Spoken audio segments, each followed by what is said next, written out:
back, AP. Welcome back to it. Welcome back to your flipped classroom and our continuing discussion of the reign of Napoleon, right? We are still talking about our guy, Napoleon Bonaparte, and his reign over France, post-revolutionary, during the revolution, depends on who you ask. Now, going into it, though, we left off in class talking about the major positives and negatives of his earliest reign years, right? His early reign years that are going to range from about 1799 to about 1803, right? Where he's going to do a lot of different stuff, like he's going to sell off the Louisiana territory. He's going to take over parts of northern Italy. He's going to start, like, more coalition wars, right? And he's going to really begin to assert his dominance over French politics, right? But we left off talking about some of the positives of his rule, and when we use the word positive, we use it very loosely because he's not that great of a guy, but he is going to really, really change the construct of European history, right? Like, if literally Europe was a pane of glass before Napoleon, Napoleon is the hammer that's coming through to shatter it, and Europe will then be forced to pick up the pieces, right? Now, the positives, though, underneath his reign are going to include, like we talked about, equality before the law, underneath the Napoleonic Code, religious toleration, property rights, right? Now, religious toleration isn't that new of a thing, right? Prussians have begun to do it. The Dutch had begun to do it for a long time. But he's just going to finally formalize the French country as, yes, a very Catholic country. We'll get to that here in a minute. A Catholic country, but it will actually allow the activity of Protestants, Jews, and other people under it as well. The other thing about it, though, is he's going to create that centralized meritocracy within his bureaucracy. That's a lot of Aussies words over there, right? Now, meritocracy inside of your bureaucracy, which is not something that you would hear in a poem or a rap lyric, has something to do with how you promote people, right? Meritocracy is that you promote people based off what they have done in a positive sense, not just the family that they are born into, right? And his bureaucracy is the multi-level government underneath him. His series of advisors, tax collectors, and the people that work for him to get all this different stuff done. No, Siri, not you, all right? So, like, now, going into it, though, stop listening to me. Oh, my God, quick, go away. Siri, go away. Thank you.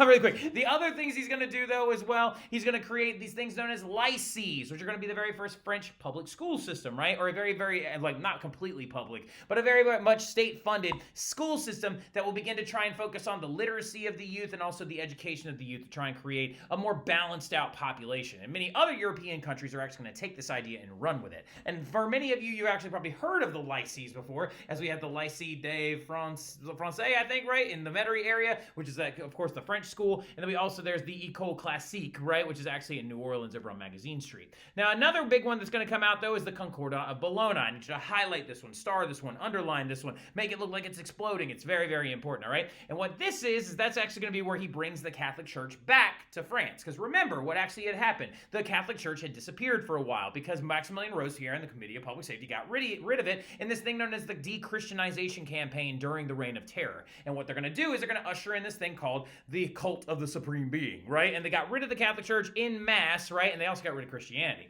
Well, in the Concordat of Bologna, Napoleon is going to actually make a deal with the Pope to bring the Catholic Church back to France, right? And also what's going to be able to happen is Napoleon will be allowed to appoint bishops and certain major priests and cardinals within the area of France itself, and also the church will kind of be slightly subject to French politics, but it is going to be welcomed back fully, which is going to be a major importance that's going to be going down in France during Napoleon's reign. But there's also some bad negatives of Napoleon's reign as well, including the fact that he tried to reinstate slavery in Saint-Domingue, where he's going to actually have Toussaint Louverture arrested and killed. He's also going to create this thing known as the secret police, where if you speak negatively about his reign, or if you go against him, or if he views you as a political enemy, he will have you arrested and possibly executed, right? He's going to censor the press aggressively to make it so they're only printing positive issuements or positive articles of him, and he's also going to, yet again, reduce the rights of women. Just like Miley brought up in class, such a good astute point, because she was like, well, really, do they have rights? Because they're women, right? Exactly. Napoleon is going to aggressively reduce the rights of women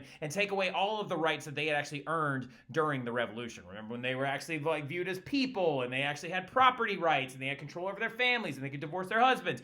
All that's going to go back to the way it was, right? He's going to reduce the rights of women because he's a turd and he looks so goofy and dumb and stuff like that in this picture over here, where he's like a little sad crybaby Napoleon, right? That's what you get for reducing the rights of women. But what's going to end up happening, though, is he's going to reduce them back down to dependence within society, and they're also going to not have any rights over property. They couldn't sign contracts, and they were under the thumb of their husbands again, right? Because he's a terrible, terrible person. Now, something that kind of straddles the line between positive and negative, though, as well, is he allowed a large population of these people called emigres to return to France, right? And what those people are, they are the rich nobles that actually ran away during the French Revolution to avoid the Reign of Terror, right? They ran away and immigrated to other countries or other areas of Europe, and he does this actually trying to re-stimulate the economy, right, to allow them to come back, right? But the people that the Reign of Terror would have targeted, and of course those like rich people that helped lead to the financial crisis of France that led to the revolution, are going to be allowed to come back, right? And not be like charged with any kind of crimes. So all of that stuff goes hand in hand with the Napoleonic Code,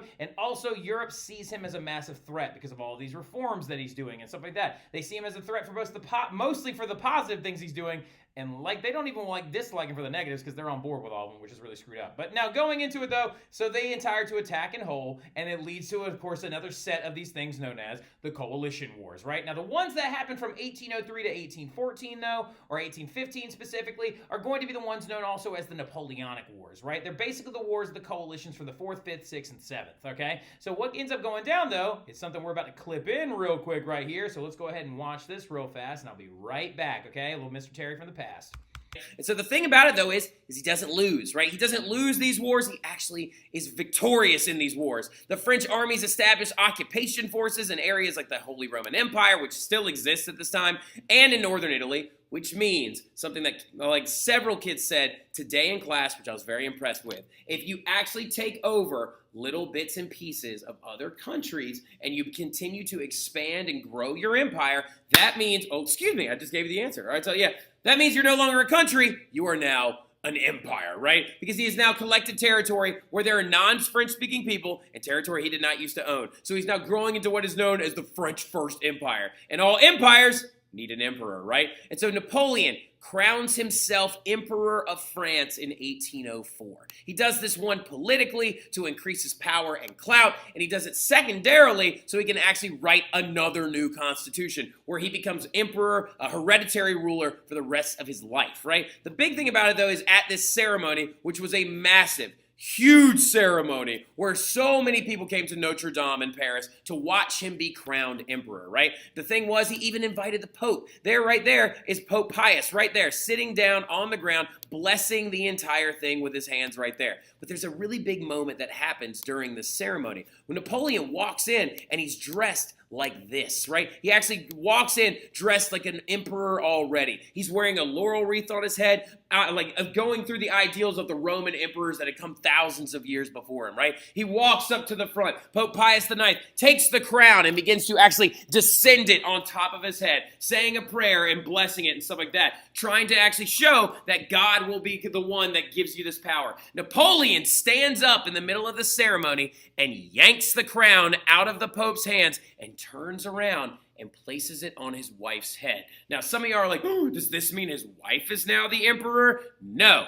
Why would Napoleon do this? One, he's already wearing a hat, and like a hat, like a laurel wreath with another crown on top would just look kind of silly, right? But also due to the fact that he's trying to exert power and control over the Catholic Church that has now been welcomed back into France, right? He's saying that no one will place this crown on my head. I will decide where the power actually lies, and he placed it on his wife's head instead, and his wife's name was Josephine, right? So Josephine, a woman that he actually had married in 1796, several years before he even became emperor and stuff like that. His long beloved, he apparently loved her so much and was the woman that he loved for the rest of his life, even though they actually got divorced pretty soon after this entire event happened, right? They got divorced because she couldn't have kids, and she actually had children from another marriage before that. See, this is what I'm talking about his views of women. She actually had children from another marriage that had come before that. He actually forced one of his stepdaughters, who was like in her teens, to marry one of his brothers, who was 40-something, right? Joseph Bonaparte, which is disgusting because he basically viewed those stepdaughters as property, right? But he divorced Josephine and then ended up marrying a woman from Austria named Marie, and then what ends up happening is they have a child, and he's known as Napoleon II. But interesting little fact, as you can tell with these very detailed paintings and stuff like that,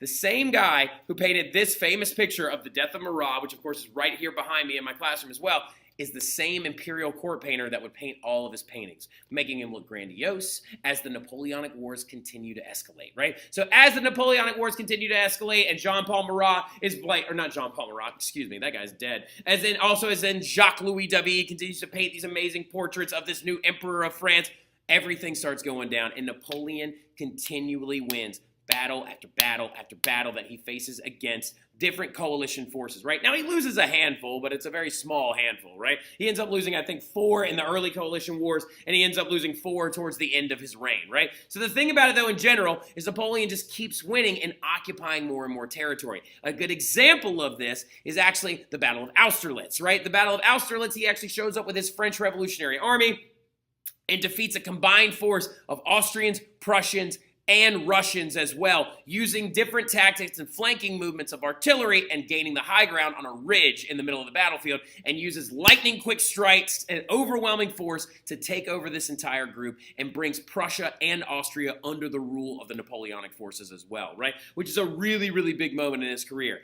There's just a couple of battles that he did lose, like a big one was the Battle of Trafalgar, right? Now, the Battle of Trafalgar, as you can tell, though, is a naval battle, so of course he lost, right? So, like, the big one is he actually, in the Battle of Trafalgar, tried to actually directly invade Great Britain, which was a terrible idea. Like, Napoleon, read a history book, my guy. Don't do that. The last time that happened was the Spanish Armada with Philip II, right? Don't do that. The last time the Spanish Armada tried to roll up on them, the British used fire ships, then there were storms off the backside of Ireland, and everything just went sideways. Don't try to directly invade England. No one ever does it. It never works out. The only one that's ever pulled it off is William Prince of Orange, because he was invited to show up, right? So the thing that ends up happening, though, is like Napoleon's naval fleet is all but destroyed at the Battle of Trafalgar by what guy? Yet again. Yes, Admiral Horatio Nelson defeats him in battle yet again. But at this time, Admiral Horatio Nelson would actually get the worst injury of his career. We actually know that Admiral Horatio is the man lying on the ground right here dying, as we can see the the armless sleeve that is pinned to his jacket right here that signifies that it is him. What had actually happened at the Battle of Trafalgar, a French sharpshooter actually shot him, and it went through his shoulder blade and actually through his back and severed his spine, paralyzing him immediately. But they dragged him to his captain quarters, and he continued to give orders and lead the battle for several hours while he laid on the bed dying, right? Man, Admiral Horatio Nelson is just like a military prowess and a half. Now, but the big thing about it, though, is as we can tell, he can't win naval battles, so he takes over everything he can on land. Everything outlined right here in red is the extent of the Napoleonic Empire, right? So the French First Empire took over this entire area right here, known as the Holy Roman Empire, and completely destroys it, right? Jot that down real quick. The Holy Roman Empire would cease to exist, okay? So the Holy Roman Empire, the HRE, which is this big middle area right here, which is now modern-day Germany, would cease to exist after Napoleon destroyed it in 1806, right? So basically what happened is he invaded, and Francis VI of the Holy Roman Empire, who would then actually be Francis I of Austria, ran away and stuff like that, and then literally when he ran away and abdicated the throne, he gets taken over, and Napoleon turns it into the Confederation of the Rhine, right? He brings Austria underneath his rule, he brings Prussia underneath his rule as a puppet state as well, and he just continues to grow his influence, and the man's just not losing. And this right here is actually like an image of Napoleon done again by Jacques-Louis David of him standing in front of one of his Napoleonic code drafts, in front of his swords, with his hand on the hilt right here of an object in his, there's like a mystery object in his hand. I can never remember what it is.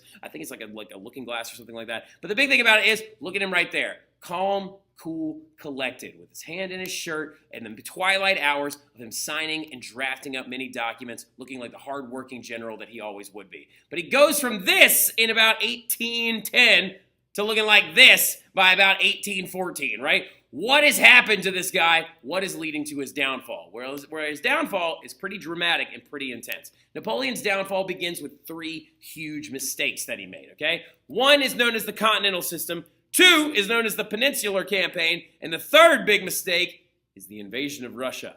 Big fella, don't invade Russia. Just don't. Like everybody in history that tries to do this, never really works out for him, right? Hitler tried to do it in World War II during the Operation Barbarossa. Didn't work for him either, right? Also, other people have done it in the past. The Poles did it actually during the falling of the Rurik dynasty. Don't do it, all right? It's just not a good idea. But the big thing about it is, let's start off with that first one, right? The Continental System, okay? So the number 1 big mistake that Napoleon made when he went from having all that land to starting slowly to lose it is when he enforced a trade embargo, right? So what the Continental System was is when Napoleon attempted to set up a naval blockade of the entirety of Europe, right? He attempted to set up a blockade that would actually go all the way around Europe, as exemplified by this red dotted line right here, to actually prevent Great Britain from trading with anyone on the continent, right? So there was something going on in Great Britain at the time known as the Industrial Revolution by the time that this was happening. It was reaching its peak by that time, and there was a stream of products coming out of Great Britain, including cheap cotton textiles and other things that people on the continent wanted as well, like iron that is actually being created in their smelting factories in Great Britain as well, and all these different goods and ideas that are coming out of that country. Napoleon wants to stop that flow, and he wants to try and choke out like Great Britain through their wallet. So the thing about it, though, is it doesn't really work because he doesn't have much of a navy left. After the Battle of Trafalgar, Admiral Horatio Nelson, in his dying breath, destroyed Napoleon's navy, and so he doesn't really have enough boats to even set the blockade up. So there's holes all over the place. And also, Britain doesn't really care about your blockade. Right? So they're going to trade with whoever's going to actually buy products from them at this point. And secondly, they have colonies everywhere. So they can just sell to them if they need to, right? So the thing about it is that two countries in particular are going to stab is the word I'm looking for there, stab Napoleon in the back and trade with Great Britain anyway. And this includes Spain/Portugal, because technically Portugal was allowed to actually take over them anyway. You know what I mean? They were allowed to, but like Napoleon said, Portugal, if you trade with them, I'm going to come and invade you and bring you into my empire as well. Well, Spain also did this as well and aided Portugal in the usage of actually trading along with Britain as well. But the biggest offender out of all of them was the country of Russia. The kingdom of Russia at the time actually traded with Britain as well. And this is going to make Napoleon furious because he's like, why are you doing this? I told you not to do this. He's getting a little too arrogant, right? And also there's this guy in the background named Charles Talleyrand that he actually was mean to and stuff. That's a whole other story for later on. But the big thing about it, though, when we're looking at it, is those countries traded with Britain when they weren't supposed to. So now he feels like he has to punish them, right? So Napoleon says, all right, Spain and Portugal, since you traded with Britain, I'm going to come after you, and when I'm done with them, I'm coming after Russia, okay? So he decides to try and invade both, and those are his other two big mistakes. The Peninsular Campaign is the invasion of Portugal and Spain, right? So it's that when France tried to attack Portugal for ignoring the continental system. And over 6 years, what's going to end up happening, though, is Napoleon's forces were never going to get solid gains, they're never going to gain solid ground, and they're going to lose massive numbers of soldiers in battles to Spanish guerrillas. All right, so now, this is what we need to understand really quick, okay? The Peninsular Campaign was a failure for Napoleon and drastically weakened his continental forces because Spain decided that their people, the Spanish people, decided we will not fight Napoleon the way he wants to fight us. The way Napoleon wants to fight is in a battle like this. He wants you to line up in your uniforms on one side of a field. He wants him to line up in his uniforms on one side of a field. They want to exchange volleys, maybe some cannon fire, a little bit of cavalry action, a charge where we meet in the middle, and then we all move on with our day. Now, the thing about it, though, is that's not how Napoleon was going to get fought in Spain, right? They actually instead used guerrilla warfare tactics. Locals in towns and other areas would raid Napoleon's supply lines, unpronounced and unprompted, just like the Americans did in the American Revolution against the British, right? And you can actually see some different etchings right here. This is actually by Francisco Goya. This is actually literally a French soldier going to decapitate a Spanish guerrilla that's actually been arrested. And this is another Goya painting as the executions of May the 6th, where literally many guerrillas have been ousted out of this village in the background, and Napoleonic soldiers are putting them in front of a firing squad, right? So it's a very intense moment in history. The Peninsular Campaign.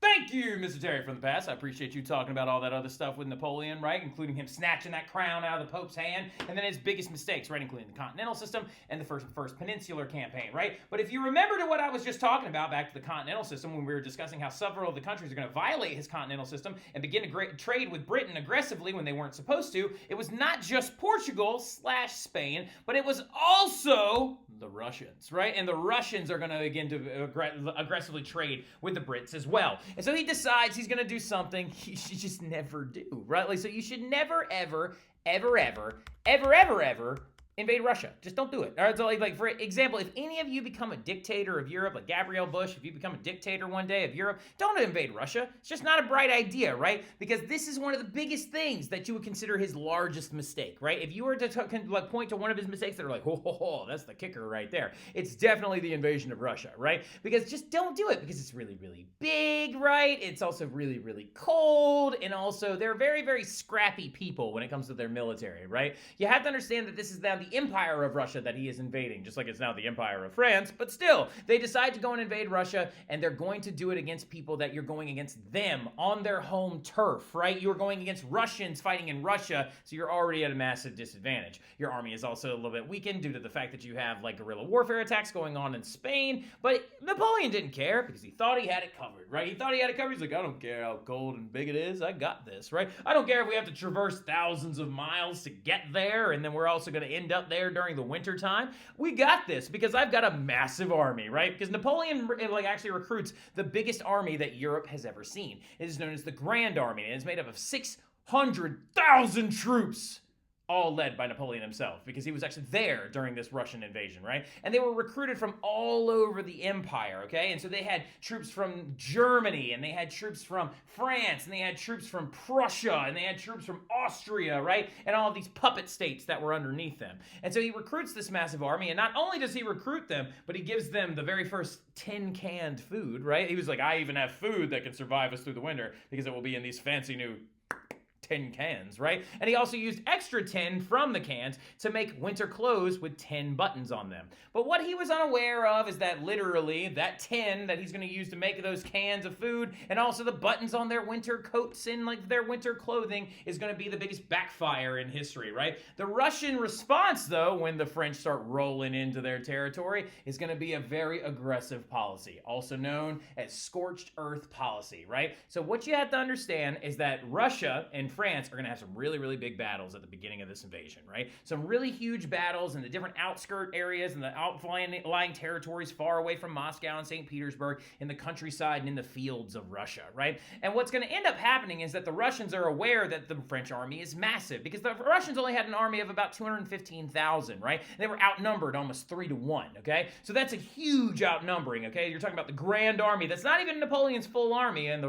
grand scheme of things. If he was to take this army from Spain and join up with him, it would be actually even bigger. But like 600,000 versus 200,000, he seems like you're at a very massive disadvantage. So the Russians adopt this idea called scorched earth, right? Which is an ancient technique of actually going and attacking the enemy, but then ensuing a small battle and then retreating really, really aggressively. So they would go up, run up, attack, and then run away. And while they ran away, they burned everything as they ran, right? They burned down Russian fields, they burned down Russian farms, they burned down Russian villages to make it so the French could not use the supplies gathered from them as they got deeper and deeper into Russia. And also they were doing this slowly, dragging the French army further and further into Russia, as a very brutal Russian winter began to set in, right? And they did this so effectively that they even did it to one of their own cities. When Napoleon arrived in Moscow, the biggest and oldest city in all of Russia, it itself was on fire, because the Russians would rather see it on fire than see it fall into the hands of the French, right? They would rather see that. They would rather see their city burn than allow the French to retake it. And as they kept retreating, they just started retreating towards St. Petersburg, right? And at that point, Napoleon was like, we're not going to overtake it at this point because we have not enough time, men, nor reserves to get all the way to St. Petersburg, so we must retreat. And what ends up happening is, as Napoleon begins to draw his army out of Russia, this brutal winter sets in, and also their food goes bad, right? So something that you have to understand, that tin can food that they had, the tin or that the cans were like made of begins to disintegrate in the really cold winter because it cannot survive sub-zero temperatures like that. It falls all apart and the food spoils, and also the buttons on their coats begins to fall all apart, so they're clutching themselves over like this and trying to survive. But 590,000 of the Grand Army, 600,000 died from disease, frostbite, or starvation. And 2 years later, what ends up happening is a massive nationalistic response. Go ahead and write that down. Nationalism is exploding underneath the reign of Napoleon. Something you have to understand about nationalism is the response people had when Napoleon invaded them. The Germans were not happy to be taken over by Napoleon. The Prussians were not happy to be puppet states of Napoleon, right? The Swiss, the Dutch were not happy to be taken over by him because they're French, right? And the French occupational forces that they stuck in these towns, cities, cities, villages, and countries, they spoke French. And they expected French food. But the Dutch were like, no, we are Dutch. We don't make that stuff. We don't want to make that stuff for you. We are Dutch. And so you're seeing a very big response of nationalism, right? Where people are identifying themselves by their country and their language and their stuff as Napoleon is trying to impress French culture onto the rest of the continent. And so what's going to end up happening is after a huge number of their men die in this invasion of Russia, they're going to band together what little armies they have left and be like, heck nah, man, we're coming at him. And so they actually attacked Napoleon in 1814 when his army was dwindling, and he ends up losing, right? This is the big one that he lost. The War of the Seventh Coalition is the one that he lost, and Napoleon is captured and sent into exile, right? Now, where was he sent into exile, though? He was exiled to a small island known as Elba, right? And Elba is right here off the coast of Italy, a mere handful of miles from Italy itself, which seems really dumb because what he does is he ends up escaping in 9 months, right? He literally leaves after 9 months and goes back into Europe and recruits another large-scale army made up of the remnants of his military itself, and he decides that he wants to go back and try to retake all of Europe, right? So he escapes after 9 months, and he goes back for about 100 days, right? So Napoleon tries to retake France in 100 days, and this is the term given to the 100 days that Napoleon regained power back in France, right? It's a very silly thing that we'll talk and explain a little bit more about in class, but what's going to happen is that feeling threatened, the coalitions then reform themselves, and they decide to meet him at a very, very large-scale battle known as the Battle of Waterloo, right? Some of you have probably heard the famous ABBA song called Waterloo, right? Which talks about where Napoleon did surrender, right? We'll actually play it in next class and stuff like that while we do our warm-up. And the coalition forces will beat Napoleon's young and untrained upstart army that he used to try and retake France during the 100 Days campaign at the Battle of Waterloo. And then this time they forced him into a second exile. And that second exile will be off the coast of St. Helena, in St. Helena off the coast of Africa. And he lived there for 6 years until 1821, where he died of stomach cancer, right? And this right here is his death mask, the mask made of his face after he died, and it resides in the Cabildo building in New Orleans, right? So which is very, very cool. But he lived there for about 6 years, and then he would eventually die. But the ramifications and results of Napoleon's reign, including an explosion of nationalism and new political perspectives, will begin to boom throughout all of Europe, and we'll talk about all that stuff tomorrow in class. Love you guys. See y'all soon. Keep working hard. I'll see y'all tomorrow.